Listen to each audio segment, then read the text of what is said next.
자, 앞전 시간에 이어가지고요. 제2회 문제 9번부터 계속해서 보도록 하겠습니다. 자, 9번이 되겠습니다. 항고소송의 대상이 되는 처분에 대한 판례의 태도로 타당하지 않은 것은 교도소장이 수용자 갑을 접견 내용 녹음 녹화 및 접견 시 교도관 참여 대상자로 지정을 한 행위. 이거는 항고소송의 대상이 되는 행정처분이다. 그래요.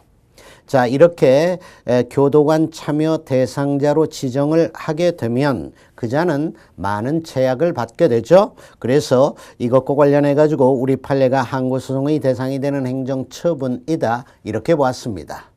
자, 이거는 어떤 논리적으로 접근하기보다는요, 오히려 이 자체를 수험생은 하나 암기를 해놓는 게 좋겠다. 이리 판단이 됩니다. 암기를 해놓읍시다. 그 다음, 요양급여 등의 지급을 구하는 학교 안전공제보상심사 청구에 대해 공제회가 행한 보상심사 청구 기각결정. 이거는 항고소송의 대상인 행정처분이 아니다 그랬어요.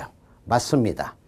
이것은 우리 판례가 항고소송의 대상이 되는 행정처분이 아니다. 이렇게 보았는데요. 이것도 이제 암기를 해줘야 되는 사항인데 우리 판례가 왜 이거는 항고소송의 대상이 되는 행정처분이 아니라고 보았냐니까는 여기 공제회 있죠. 서울특별시 학교안전공제회와 같은 이런 학교안전공제회 이거는 행정청에 해당이 되지 않는다. 이렇게 보아가지고 항고소송의 대상이 되는 행정처분이 아니라고 보았습니다.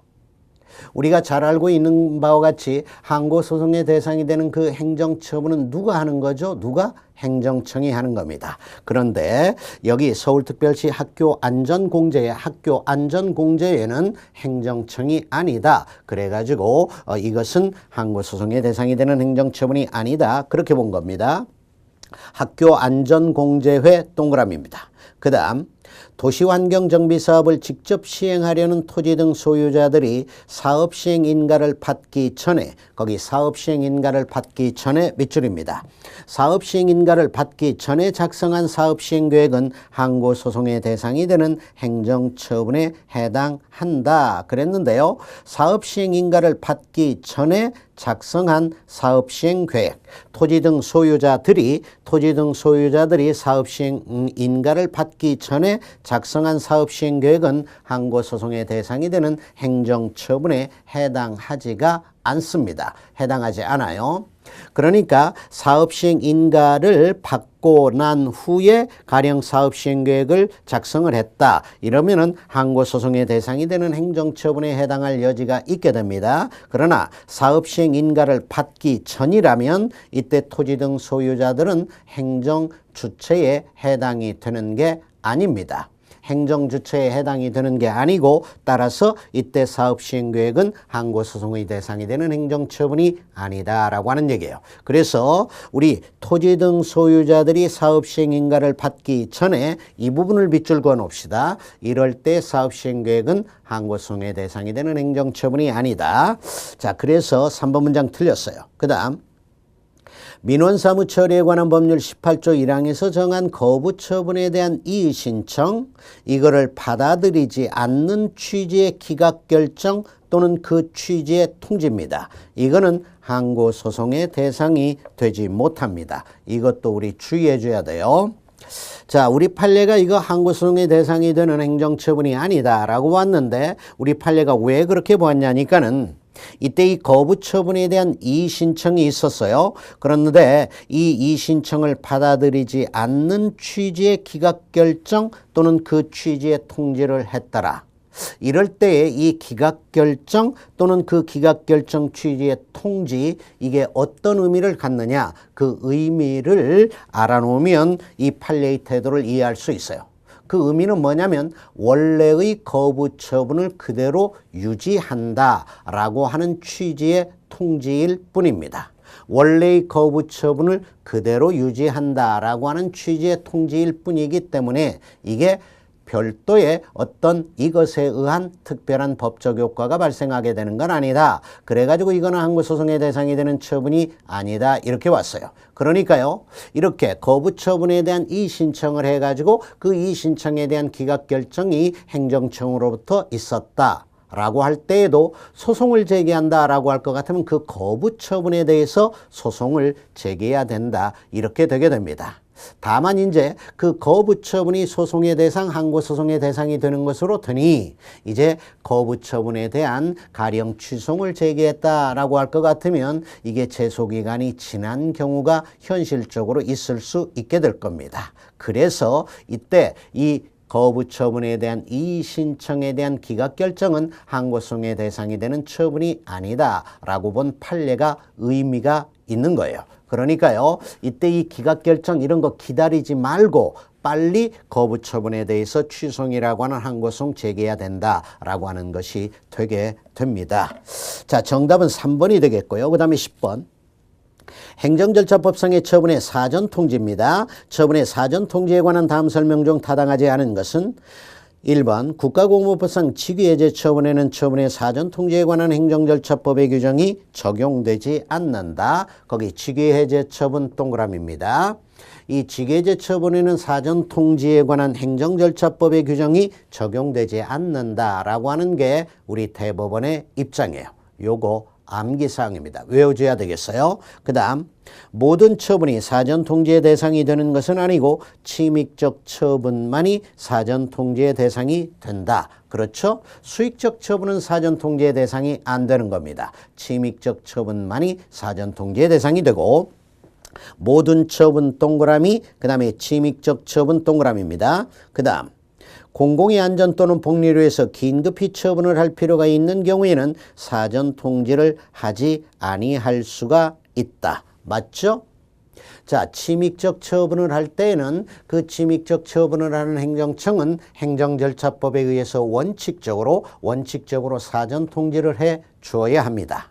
다만 우리 행정절차법은 그 사전 통지를 침익적 처분이라 하더라도 사전 통지를 생략할 수 있는 예외를 인정해주고 있어요. 그 예외에 해당하는 것 중에 바로 공공의 안전 또는 복리를 위해서 긴급히 처분을 할 필요가 있는 경우 이게 포함이 됩니다. 그렇죠?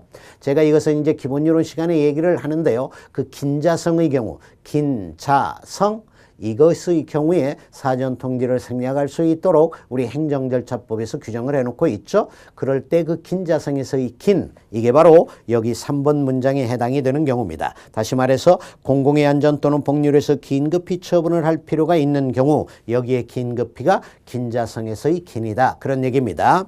그 다음에 4번. 침익적 처분이지만 사전 통지를 하지 아니하는 경우라면 행정청이 처분을 할 때 당사자 등에게 사전 통지를 하지 아니한 사유를 알려야 하는 것도 아니다. 그랬는데 틀립니다. 자, 행정절차법은 조금 전에 얘기한 것처럼 침익적 처분을 할 때는 원칙적으로 사전 통지를 하도록 규정을 하고 다른 한편 긴자성 이 경우에는 그 침익적 처분이라 하더라도 사전 통지를 생략할 수 있도록 규정을 해놓고 있다. 그렇게 얘기를 했어요. 그런데 행정청이 이 긴자성의 경우에 해당한다라고 판단을 해가지고 사전 통지를 안 하고 침익적 처분을 하더라. 이럴 때에는 그 침익적 처분을 할 때에 어떤 사유 때문에 사전 통지를 하지 않았는지 이걸 알려주도록 되어 있어요. 다만 이제 긴급히 처분을 할 필요가 있는 경우에는 이제 긴급한 사유가 있어가지고 그 침익적 처분을 하고 그 후에 이제 사전 통지를 하지 아니한 사유를 알려주도록 되어 있습니다. 자, 지금까지 얘기를 다시 한번 얘기하면 이렇습니다. 우리 행정절차법은 침익적 처분을 할 때는 원칙적으로 사전 통지를 하도록 되어 있다. 그런데 긴자성의 경우에는 사전 통지를 생략할 수 있도록 해놓고 있다. 그래서 긴자성의 경우에는 사전 통지를 생략할 수 있는데 그 긴자성의 경우에 해당해 가지고 사전 통지를 안 하고 침익적 처분을 행정청이 한다면 그 침익적 처분을 할 때 사전 통지를 하지 않은 사유를 알려주도록 되어 있습니다. 다만 긴급한 필요가 있어가지고 긴급히 처분을 해야 될 필요가 있을 때는 처분을 하고 나서 사전 통지를 하지 아니한 사유를 알려줄 수 있다. 이렇게 되어 있어요. 그래서 4번 문장 틀리다라고 하는 얘기입니다. 자, 다시 한번. 자, 사전 통지를 침입적 처분임에도 불구하고 하지 않고 했더라. 그랬을 때는 그 침입적 처분을 할 때에 사전 통지를 하지 아니한 사유를 원칙적으로 알려주도록 되어 있고 긴급히 처분을 할 때는 처분을 하고 나서 알려주도록 되어 있다라고 하는 얘기인데 이 규정을 특히 수험생이 염두에 둬야 되는 이유는요. 이게 최근에 행정절차법이 개정이 되면서 새로 들어간 내용이기 때문입니다. 자, 여하튼 정답은 4번이고 그 다음에 11번. 다음 개인정보보호법에 관한 서술로 타당한 것은 개인정보보호법입니다. 공공기관뿐만 아니라 비영리단체 등 업무상 개인정보 파일을 운영하기 위해 개인정보를 처리하는 자는 모두 개인정보보호법에 적용을 받는다. 그러나 수기문서는 개인정보의 보호 범위에 포함이 되지 않는다. 그랬는데요. 마지막 문장 부분이 틀립니다. 거기 공공기관뿐만 아니라 비영리단체 등 밑줄, 그 다음에 맨 마지막 부분에 수기문서 밑줄이에요. 공공기관뿐만 아니라 비영리단체도 이제 그 개인정보보호법에 적용을 받게 됩니다. 꼭 공공기관만이 개인정보보호법에 적용을 받는다 이렇게 알면 틀립니다. 그 다음에 수기문서 이것도 개인정보의 보호 범위에 포함이 됩니다. 그러니까 전자적으로 처리되는 가령 컴퓨터 파일로 처리되는 이러한 문서만이 개인정보보호법에 적용 대상이 되게 되는 건 아니고 수기문서, 손으로 작성을 한 문서, 이 수기문서도 개인정보보호법의 보호 범위에 포함이 됩니다. 그 다음에 2번 개인정보보호법상의 단체소송은 분쟁조정 정치주의를 채택하고 있으며 단체소송의 대상은 권리침해 행위의 중단, 정지 청구와 손해배상 청구이다. 그랬는데요. 틀립니다. 자, 분쟁조정 정치주의를 개인정보보호법에서 단체소송과 관련해 가지고 채택하고 있다. 이 부분은 맞아요. 분쟁조정 정치주의 동그라미. 분쟁조정 정치주의를 단체소송과 관련해서 개인정보보호법이 채택하고 있습니다. 자, 그런데 그 단체소송의 대상은요, 권리침해 행위의 중단, 정지 청구만입니다. 다시 말해서 손해배상 청구를 단체 소송으로 할 수 있는 건 아니다라고 하는 얘기예요. 이 점 주의해 줘야 됩니다. 다시 한번 단체 소송의 대상은 권리 침해 행위의 중단, 정지 청구만입니다. 손해배상 청구는 단체 소송의 대상이 아니다. 거기 권리 침해 행위의 중단, 정지 청구 동그라미, 손해배상 청구 동그라미입니다. 그 다음 개인정보 처리자로부터 권리 또는 이익을 침해받은 자는 개인정보보호위원회에 그 침해 사실을 신고를 할 수 있다. 그랬는데 이 권리 또는 이익을 침해받은 자는요, 개인정보보호위원회에 신고를 하는 게 아니라 행안부 장관에게 신고를 합니다. 행자부 장관, 행안부 장관에게 신고를 해요. 행자부 장관의 명칭이 현재는 행안부 장관으로 바뀌었죠.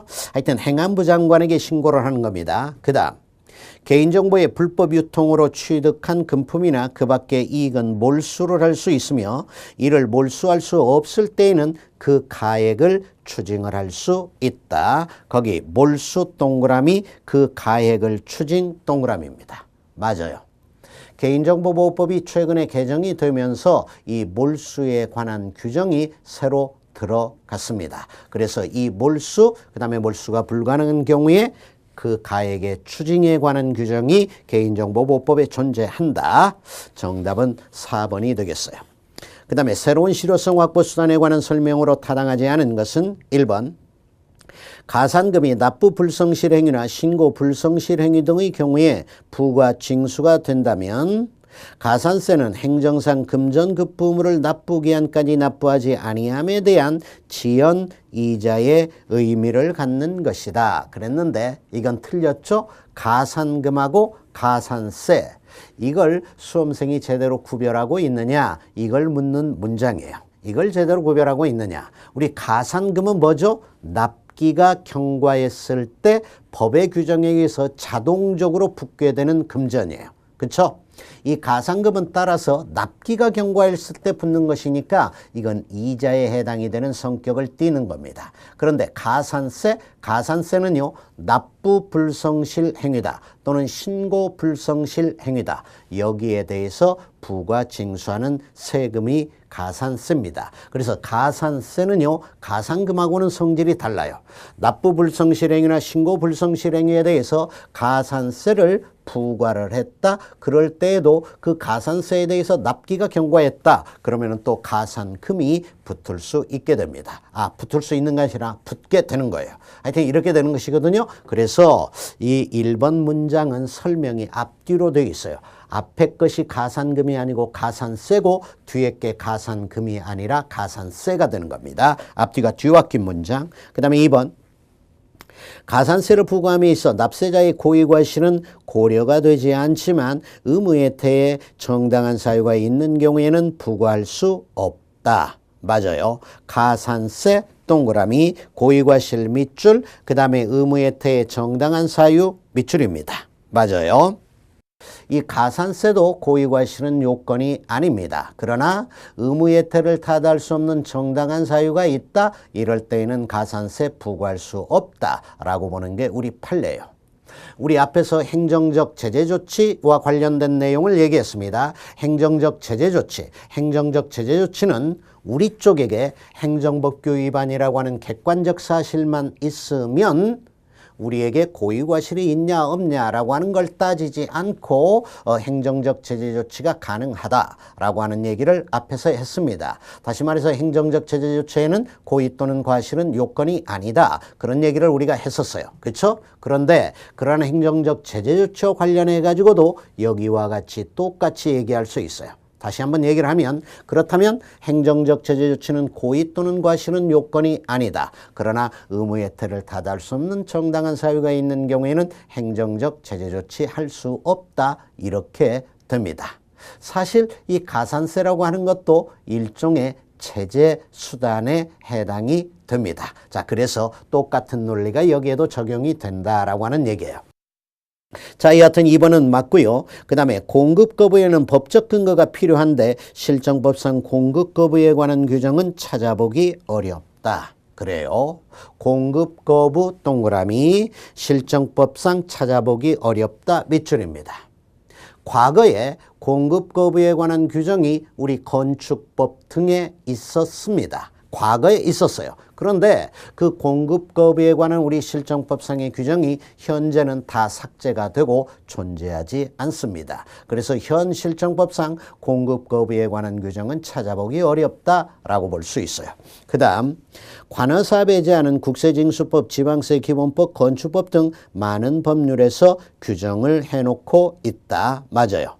관어사업의 제한, 이 관어사업의 제한에 관한 규정은 여기 국세징수법, 지방세 기본법, 건축법 여기뿐만 아니라 우리 질서 위반행위 규제법 여기에도 있습니다. 정답은 1번이 되겠어요. 그 다음에 13번. 처분 사유 추가 변경에 관한 설명으로 옳지 않은 것은 다툼이 있으면 판례를 따르라. 처분 사유의 추가 변경입니다. 처분 사유의 추가 변경이라고 하는 것은 뭘 말하죠?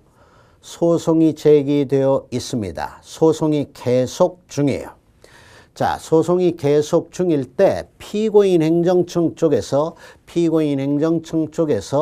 그 소송의 대상이 되어 있는 처분의 적법성을 뒷받침하기 위해서 기존에 자신이 제시를 했던 처분의 사유를 다른 사유로 바꾸더라.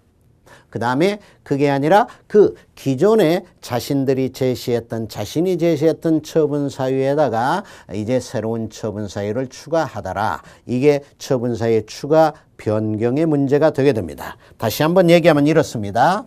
가령 이제 행정청이 말이에요. 갑한테 A라고 하는 처분을 했습니다. A라고 하는 처분을 했는데 이 A라고 하는 처분을 행정청이 할 수 있는 사유로 알파와 베타가 있었다. 이렇게 가정을 해봅시다.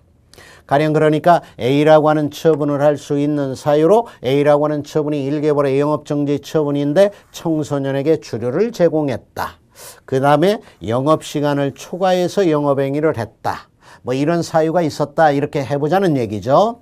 자, 그런데 이 행정청은 A라고 하는 처분을 하면서 1개월이라고 하는 영업정지 처분을 하면서 이 A 처분의 사유로 알파만을 제시를 했습니다. 자, 이럴 때에 갑이 A 처분에 대해서 취소를 구하는 취소송을 제기했더라 이런 얘기예요.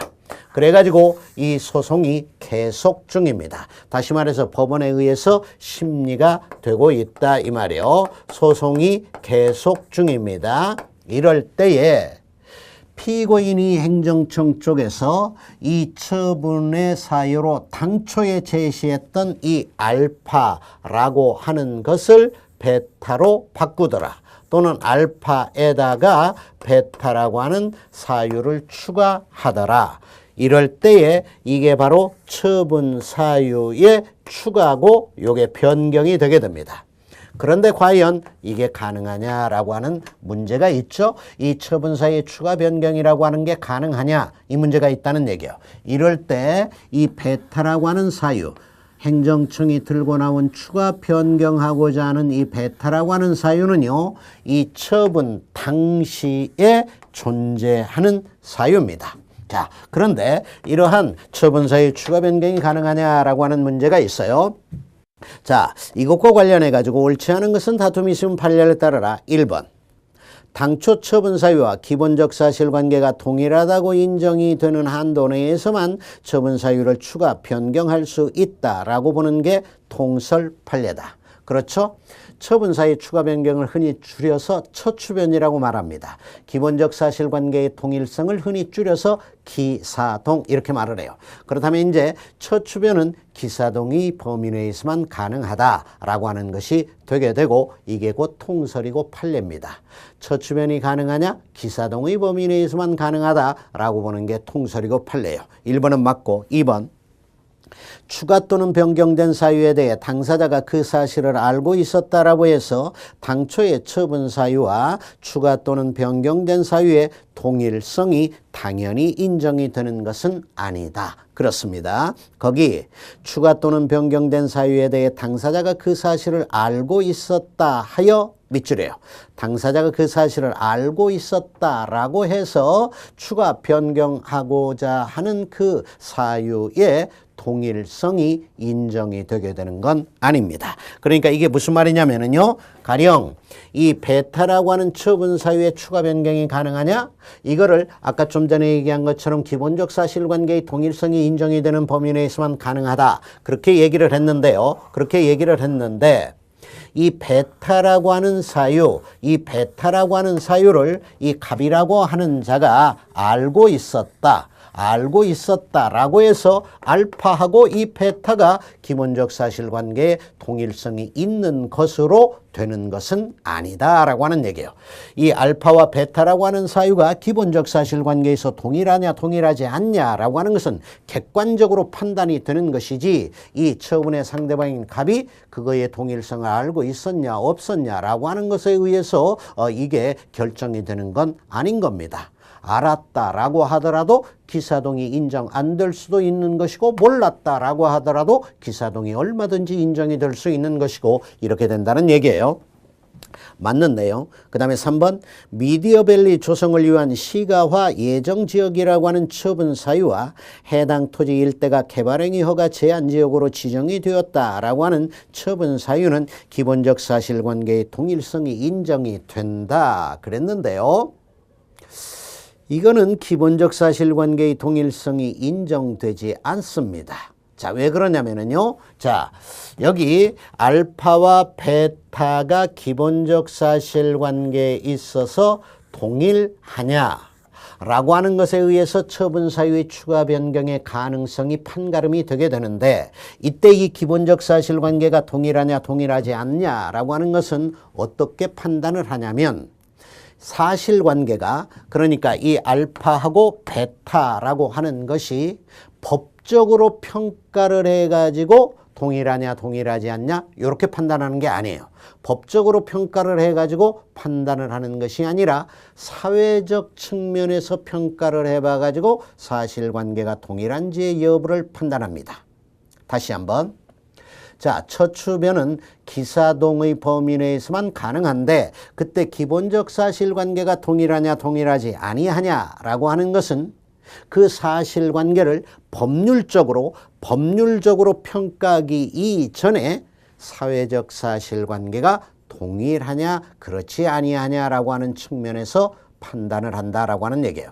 여기서 사회적 사실관계다라고 하는 것은 우리가 일상 사회생활을 함에 있어서 그걸 같은 것으로 보냐 다른 것으로 보느냐 요 말이에요. 그러니까 우리가 일상 사회생활에서 알파라고 하는 것하고 베타라고 하는 것을 같은 것으로 같은 사실관계로 보냐 그렇지 않느냐 이거에 의해서 기본적 사실관계의 동일성 여부를 판단한다라고 하는 얘기예요. 그러니까 우리가 일상생활을 함에 있어서 알파라고 하는 것하고 베타라고 하는 것을 우리가 사회생활을 할 때 그걸 같은 사실로 본다면 기사동이 인정이 되는 것이고 그게 아니라면 기사동이 인정되지 않는다라고 하는 얘기입니다. 우리는 아까 앞에서 알파라고 하는 것을 청소년에게 술을 팔았다라고 하는 것으로 얘기했고 베타라고 하는 것을 영업시간을 초과해가지고 영업행위를 했다라고 하는 것으로 예를 들었는데요. 그렇다면 그 알파하고 베타는 기사동이 인정되겠습니까? 안 되겠습니까?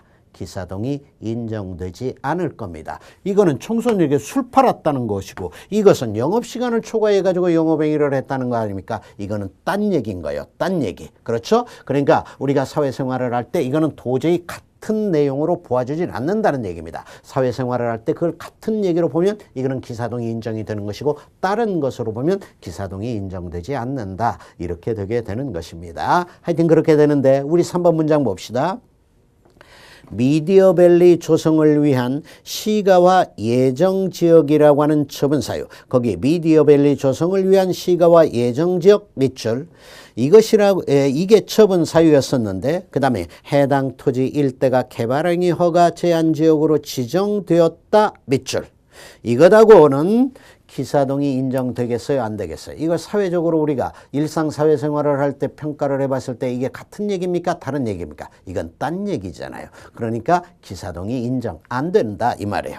그 다음에 4번 LPG 충전소 설치 예정지로부터 80m에 위치한 주민의 동의가 없다라고 하는 처분 사유와 충전소 설치 예정지역 인근 도로의 낭떠러지에 접한 S자의 커브의 언덕길로 되어 있어서 교통사고로 인한 충전소 폭발의 위험이 있어 허가하지 않았다라고 하는 처분 사유.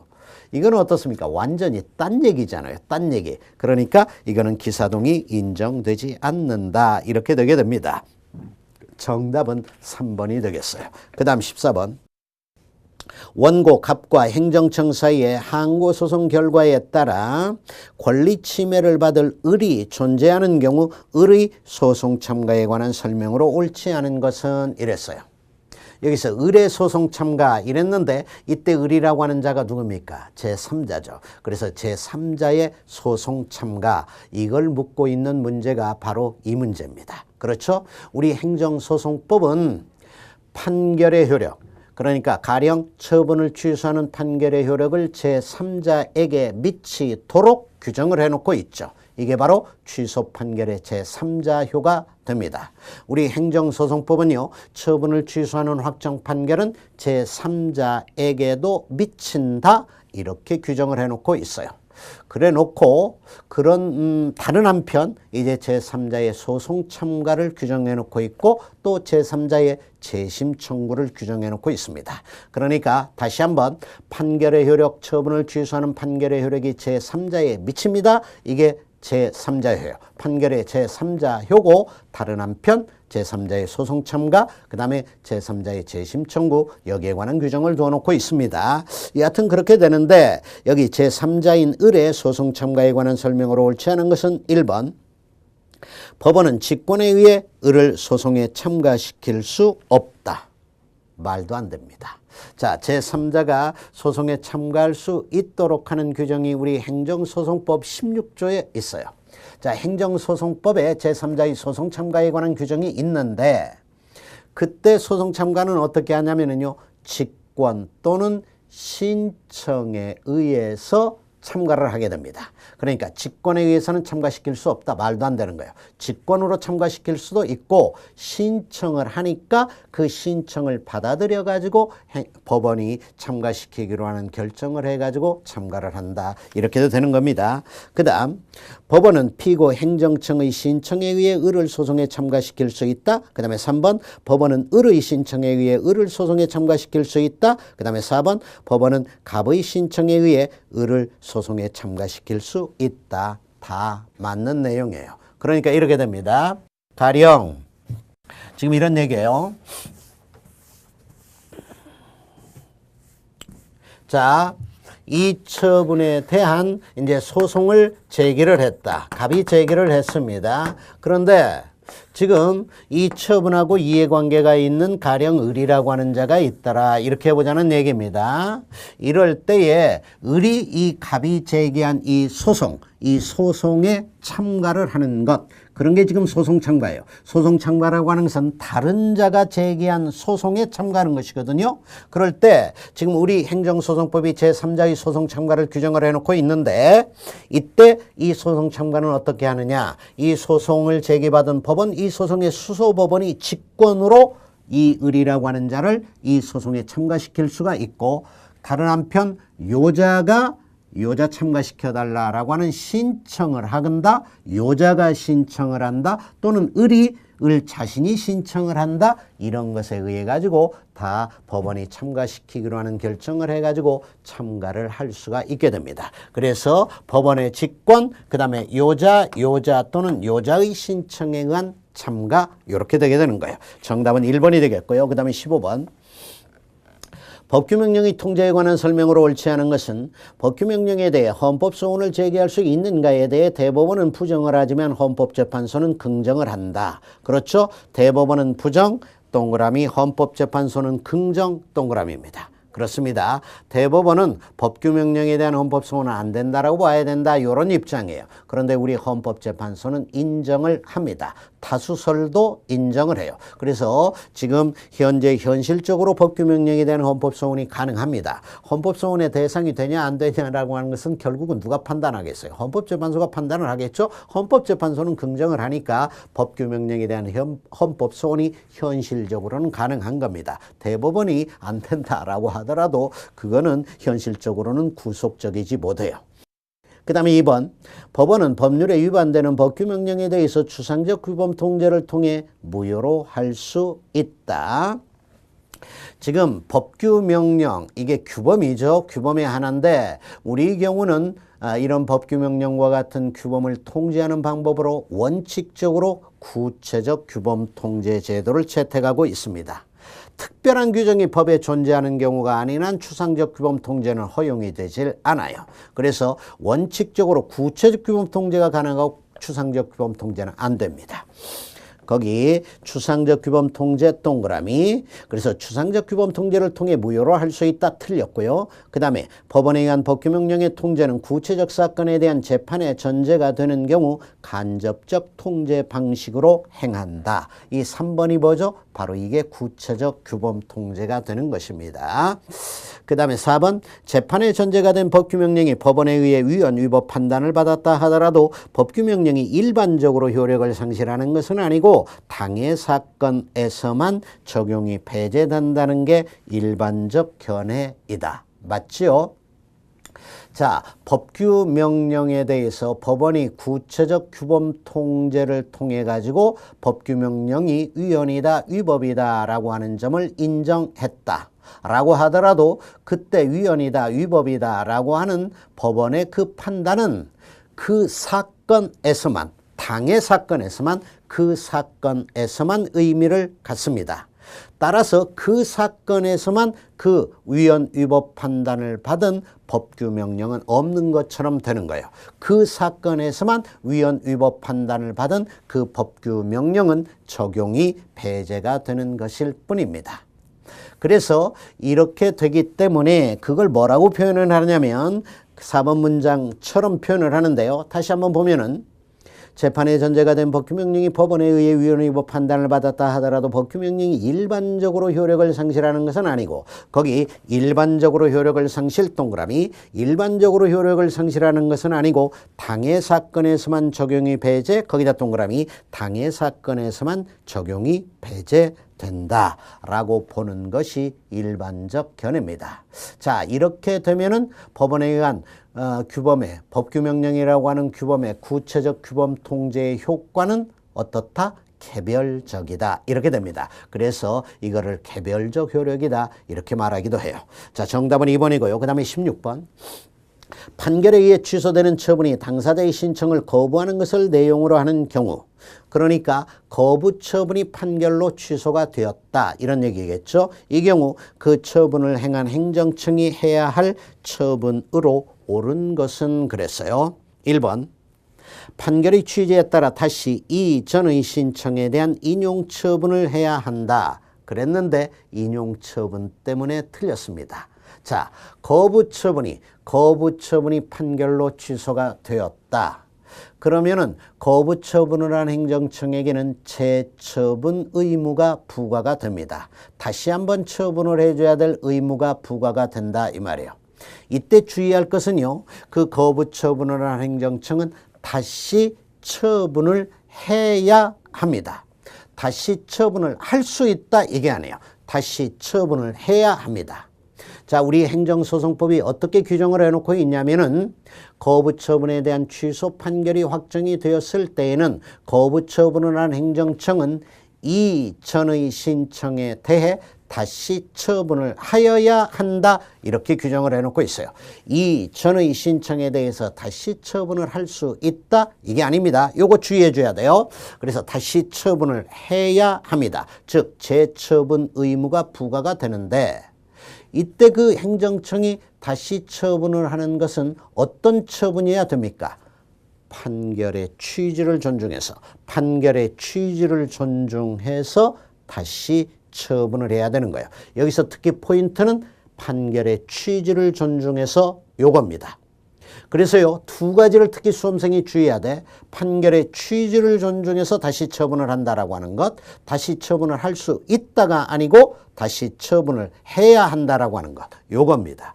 요건데 그러면 판결의 취지를 존중해 가지고 처분을 하는 것이니까 이게 언제나 그 신청을 받아들이는 처분이어야 되는 건 아니에요. 때로는 또다시 거부 처분을 할 수도 있는 겁니다. 그래서 이전의 신청에 대한 인용 처분을 해야 된다. 인용 처분 때문에 1번 문장이 틀린 거예요. 때로는 또다시 거부 처분을 할 수 있는 경우도 있다 이 말이에요. 거부 처분을 한다 하더라도 판결의 취지에 어긋나는 것이 아니더라. 그렇다면 거부 처분도 가능하다 그 말이에요. 그 다음에 2번 판결의 취지에 따라 다시 이전의 신청에 대한 처분을 해야 됩니다. 이렇게 해야 된다는 얘기입니다. 바로 이 2번 문장처럼 우리 행정소송법에서 규정을 해놓고 있어요.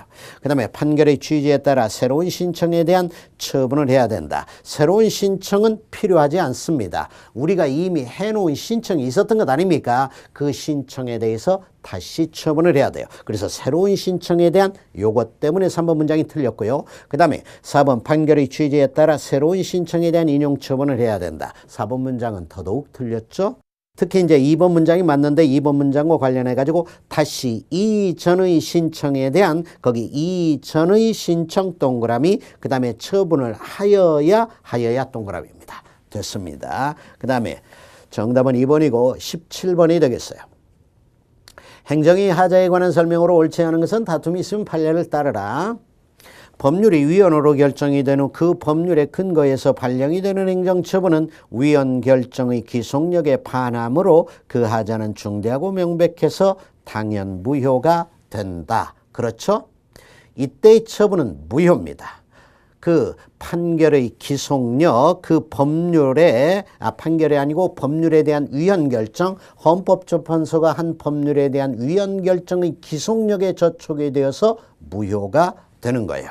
어떠한 처분은 맨 앞부분 법률이 위헌으로 결정이 된 후입니다. 거기까지 밑줄 후에다 동그라미 이 맨 마지막 무효예요.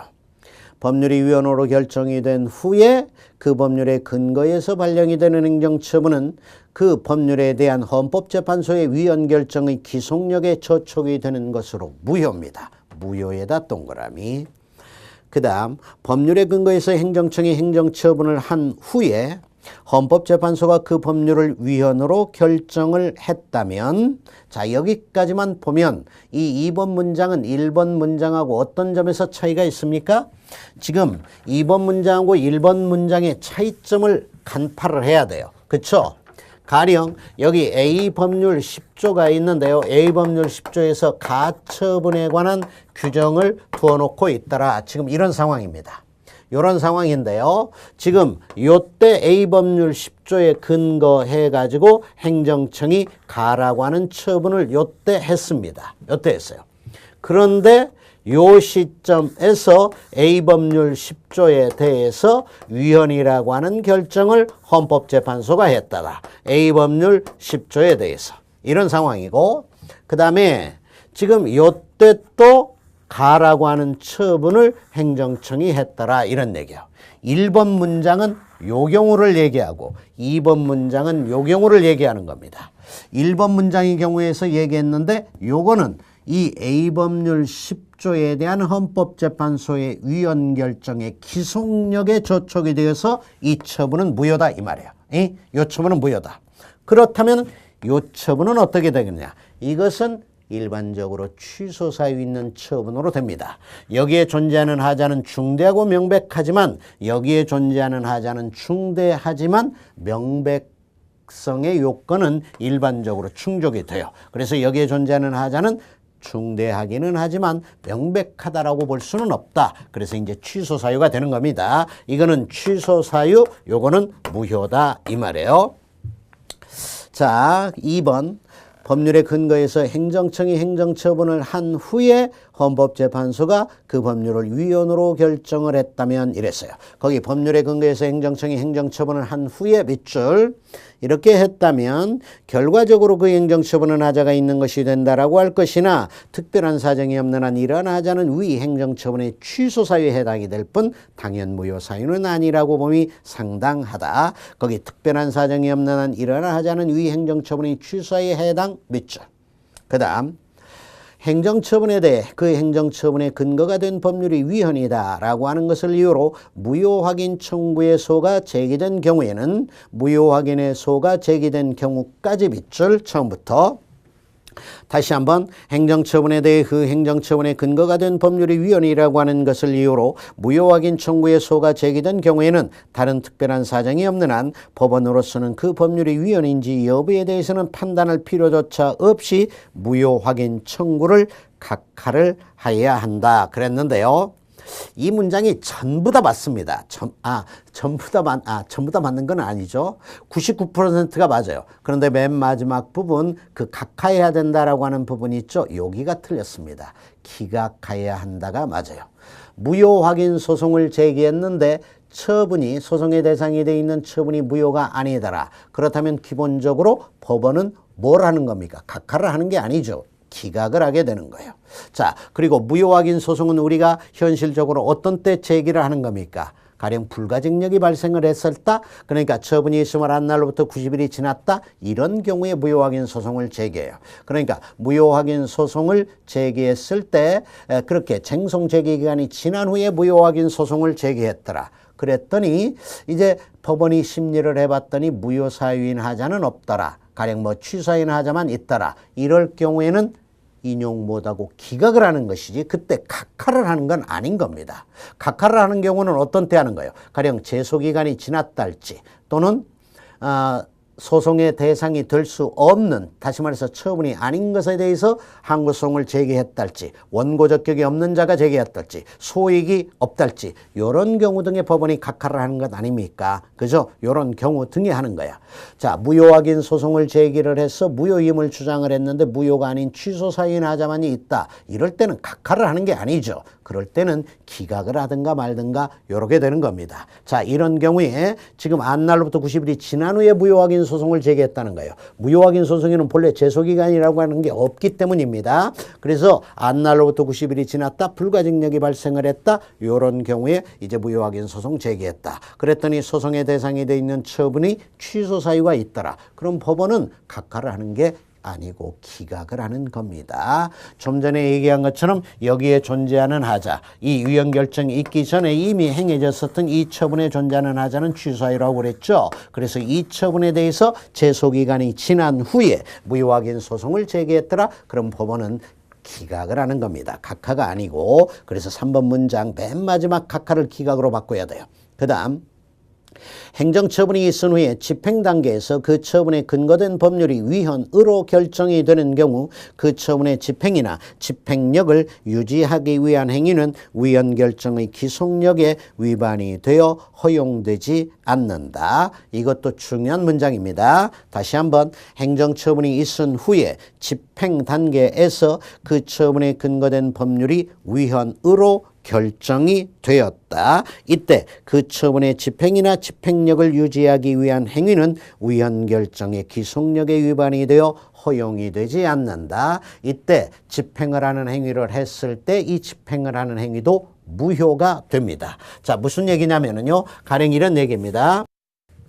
이 가라고 하는 처분이 가령 1,000만 원의 세금을 납부하도록 하는 과세처분이었다. 이렇게 가정을 해봅시다. 그런데 이 과세처분의 상대방인 갑이 세금을 불납하고 있다. 이런 얘기예요. 세금을 불납하고 있어가지고 지금 행정청 쪽에서 이 갑한테 1,000만 원의 세금을 내도록 한 과세처분하는 행정청 쪽에서 이 체납자인 갑의 재산을 압류를 했더라. 이렇게 봅시다. 이 압류를 가령 요때 했더라. 이런 얘기예요. 압류를 했다. 그럴 때에 압류를 했는데 이 과세처분의 근거법률에 대해서 헌법재판소가 위헌 결정을 요때 했더라. 그러면은요, 압류를 한 행정청은 압류 풀어줘야 됩니다. 근거 법률에 대한 위헌 결정은 압류의 필요적 해제 사유예요. 압류를 풀어줘야 돼요. 압류를 풀어줘야 됩니다. 압류한 재산을 매각을 해가지고 얘가 안 내고 있는 세금 1,000만 원을 행정청이 징수한다라고 하는 건 더 이상 허용이 안 돼요. 이 위헌 결정이 있은 후에는 허용이 안 됩니다. 만약 그게 아니고 이때 압류를 했다. 이때 압류를 했다면 위헌 결정이 있은 후에 압류를 했다면 이 압류 자체가 무효가 되는 겁니다. 이미 압류를 했다면 압류를 풀어줘야 되고. 그래서 4번 문장은 맞는 문장입니다. 4번 문장 다시 한번 보면 행정처분이 있은 후에 집행단계에서 그 처분에 근거된 법률이 위헌으로 결정이 되었다. 이때 그 처분의 집행이나 집행력을 유지하기 위한 행위, 가령 압류를 그대로 유지시킨다, 뭐 이런 겁니다. 그 다음에 새롭게 압류를 요때 한다, 이런 것은 위헌 결정의 기속력에 위반이 되어 허용이 안 됩니다. 자, 정답은 3번이 되겠어요. 그 다음 18번. 다음 행정행위 부관에 관한 설명으로 타당하지 않은 것은 법령 중에는 부관을 붙일 수 있다라고 하는 규정을 두어놓고 있는 경우도 있고 의무적으로 부관을 붙이도록 규정하고 있는 경우도 있다. 그래요? 법 중에는 부관을 붙일 수 있다, 이런 규정이 있을 수도 있고요. 그 다음에 부관을 붙여야 한다, 이런 규정을 두어놓고 있는 경우도 얼마든지 있을 수 있습니다. 그 다음 재량행위나 수익적 행정처분에는 법령에 특별한 근거 규정이 없다 하더라도 부관을 붙일 수 있다라고 하는 게 판례입니다. 그래요. 재량행위나 수익적 행정처분 동그라미입니다. 부관 동그라미. 그 다음 기속행위나 기속적 재량행위는 부관을 붙일 수 없고 부관을 붙였다 하더라도 무효다라고 하는 게 판례입니다. 그렇죠?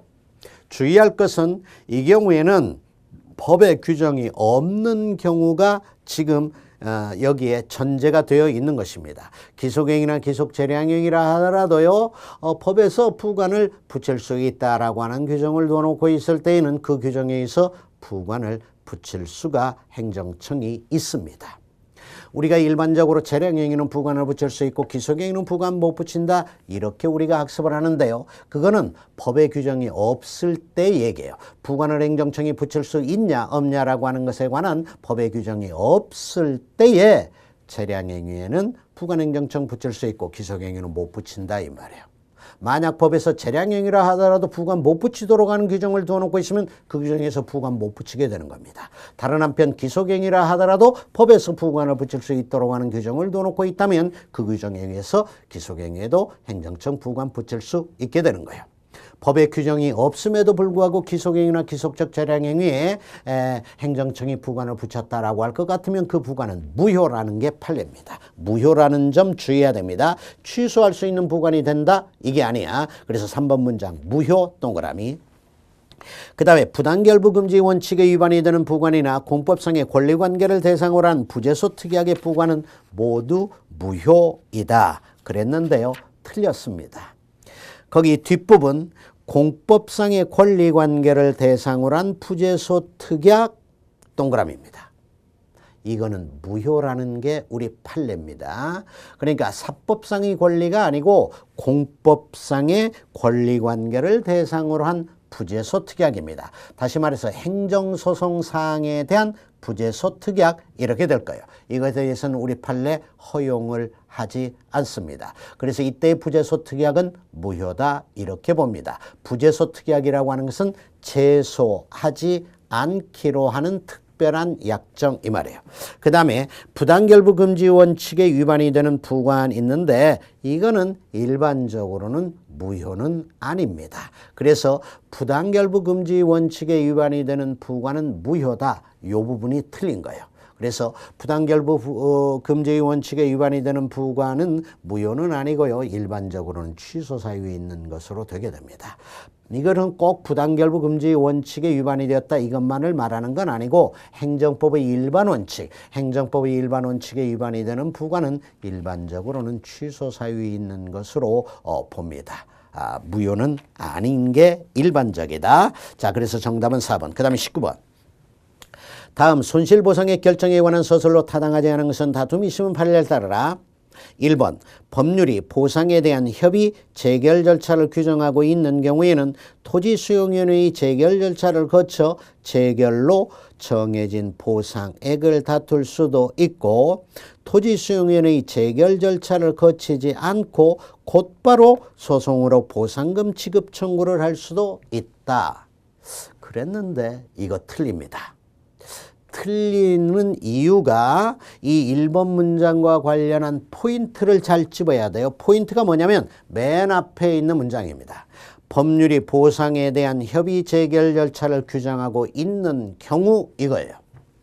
법률에서 보상과 관련해 가지고 협의 재결에 관한 규정, 협의 재결 절차를 규정을 해놓고 있더라. 이럴 때는요, 이 협의 재결 절차, 협의 재결 절차를 거쳐야 합니다. 협의 재결 절차를 거쳐 가지고 그 재결로 정해진 보상액 이걸 소송으로 다투어야 돼요. 그렇게 하는 것이지 이 법률에서 협의 재결 절차, 보상에 관한 협의 재결 절차에 관한 규정을 두어놓고 있음에도 불구하고 협의 재결 절차를 거치지 않고 당사자가 곧바로 소송으로 보상금의 지급을 구한다. 이거는 허용이 되지 않습니다. 만약 그렇게 했다면 이건 부적법한 것으로 각하가 되게 돼요. 자, 그래서 1번 문장이 틀린 겁니다. 물론 법률에서 협의, 보상에 관한 협의 재결 절차에 관한 규정을 두어놓고 있지 않은 경우 이런 때에는 당사자는 그러니까 재산상의 특별한 희생을 받은 자는 소송으로 곧바로 법원에다가 보상금의 지급을 구할 수가 있습니다. 다시 한번. 그래서 여기서 포인트는 뭐라고요? 법률에 보상에 관한 협의 재결 절차에 관한 규정이 있냐 없냐 요거라는 얘기입니다. 그 규정이 있을 때는 협의 재결 절차를 거쳐가지고 거기에서 정해진 재결로 가령 정해진 보상액을 소송으로 다투는 것이고 그런 규정이 없을 때는 곧바로 소송으로 보상금의 지급을 구할 수 있다라고 하는 얘기입니다. 자, 그렇다면 우리 이걸 이렇게 얘기할 수도 있어요. 지금 법률에서 보상에 관한 협의 재결 절차에 관한 규정을 두어놓고 있을 때는 재결 전치주의가 된다. 이렇게 말할 수 있게 됩니다. 재결 전치주의. 그 다음에 2번 법률이 보상액의 협의 재결 절차에 대해 규정하고 있지 않은 경우에는 공용침해를 당한 토지 소유자 등은 법원에 곧바로 보상금 청구 소송을 제기할 수 있습니다. 좀 전에 이미 설명을 했어요. 그 다음에 3번 공익사업을 위한 토지 등의 취득 및 보상에 관한 법률상 토지수용위원회의 재결에 대한 불복은 중앙토지수용위원회에 의 이의 신청이나 행정소송에 의한다. 그렇죠? 거기 공익사업을 위한 토지 등의 취득 및 보상에 관한 법률, 이 법률상 토지승인의 재결, 이 토지승인의 재결에 대한 불복은 이의신청이나 행정소송으로 합니다. 이럴 때 이의신청은 우리가 아까 앞에서 이의신청 중에 행정심판에 해당이 되는 이의신청이 있고 행정심판이 아닌 이의신청이 있다라고 그랬죠. 그런데 이때의 A신청, 다시 말해서 공익사업을 위한 토지 등의 취득 및 보상에 관한 법률상의 이의신청은요, 이거는 대표적인 행정심판에 해당이 되는 이의신청입니다. 그 다음 공익사업을 위한 토지 등의 취득 및 보상에 관한 법률상 토지 승인의 재결 중 보상액만을 다투는 소송은 당사자 소송, 형식적 당사자 소송이 됩니다. 거기 보상액만을 동그라미, 당사자소송, 형식적 당사자소송 동그라미입니다. 이건 우리가 너무 기본적으로 알고 있는 내용이죠. 그 유명한 형식적 당사자소송에 관한 규정이요. 정답은 1번. 그 다음에 20번.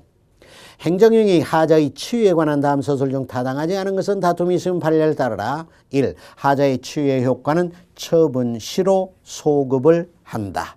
처분시로 소급 동그라미. 맞죠? 하자의 치유의 경우도 그렇고요. 하자에 있는 행정행위의 전환의 경우도 그렇습니다. 그 치유의 효과나 전환의 효과는요, 소급합니다. 이게 원칙이에요. 그 다음에 2번. 하자의 치유는 주로 주체나 내용상의 취소 사유인 하자에 대해 인정이 된다. 하자의 치유는 주로 주체나 내용상의 취소 사유인 하자에 대해 인정이 된다. 그랬는데요. 하자의 치유는 주로 어떤 하자에 대해서 인정이 되죠? 취소사유인 하자에 대해서 인정이 됩니다. 무효사유인 하자에 대한 치유는 인정이 안 돼요. 그런데 그때 그 취소사유인 하자는 어디에 존재하는 하자를 의미하죠? 주체나 내용상의 하자가 아니라 절차나 형식상의 하자를 의미하게 돼요. 절차나 형식상의 하자를 의미합니다. 그래서 2번 문장은 틀렸어요. 하자의 그 치유에 있어서 그 치유의 대상이 되는 하자는 주로 절차나 형식, 주체나 내용이 아니라 그 다음에 무효사유인 하자가 아니라 취소인 하자가 됩니다. 2번 문장 틀렸고, 그 다음에 3번. 납세고지서에 세액 산출 근거 등의 기재사항이 누락이 되어 있다라고 하는 하자는 납세 의무자가 그 나름대로 산출 근거를 알고 있다거나 사실상 이것을 알고서 쟁송에 이른 경우라 하더라도 치유가 되는 건 아니다. 그렇죠? 우리 쪽에서 그러한 하자가 있다라고 하는 걸 알았다라고 해가지고 행정처분에 존재하는 하자가 그것에 의해서 치유가 되는 건 아니에요. 그렇죠? 그래서 다시 한번. 납세고지서의 세액산출 근거 등의 기재사항이 누락이 되었다라고 하는 이러한 하자, 이러한 하자는 납세 의무자가 그 나름대로 산출 근거를 알고 있었다거나 사실상 그것을 알고서 쟁송에 이른 경우라 하더라도 치유가 되게 되는 건 아닙니다. 그 다음. 납세고지서의 과세표준과 세액의 계산 명세가 기재되어 있지 아니하였지만 과세관청이 과세처분에 앞서 납세의무자에게 보낸 과세예고통지서 등의 납세고지서의 필요적 기재사항이 제대로 기재가 되어 있었다면, 거기다 밑줄입니다. 과세예고통지서 등의 납세고지서의 필요적 기재사항이 제대로 기재가 되어 있었다면 이로써 납세고지서의 하자가 보완이 되거나 치유될 수가 있다. 자, 우리 판례가 하자의 치유를 인정한 사례가 그렇게 많지가 않죠. 그런데 바로 이 4번 문장, 과세 예고 통지서에 필요적 기재사항이 제대로 다 기재가 되었다. 이런 경우에는 우리 판례가 하자의 치유를 인정을 했습니다. 그리고 3번 문장도 좀 밑줄을 그어줍시다. 거기 납세 의무자가 나름대로 산출 근거를 알고 있다거나 사실상 이것을 알고서 쟁송에 이른 경우 밑줄, 이렇다라고 해서 하자가 치유되는 건 아닙니다. 자, 정답은 2번이 되게 됩니다. 자, 이번 시간은 자 여기까지 해가지고요. 우리가 지금까지 다 그 1회 문제 20개 문제를 전부 다 풀어봤습니다. 그런데 우리가 지금까지 풀어본 이 20개 문제 있죠? 이건 어느 하나라도 버릴 수 있는 문제가 아니에요.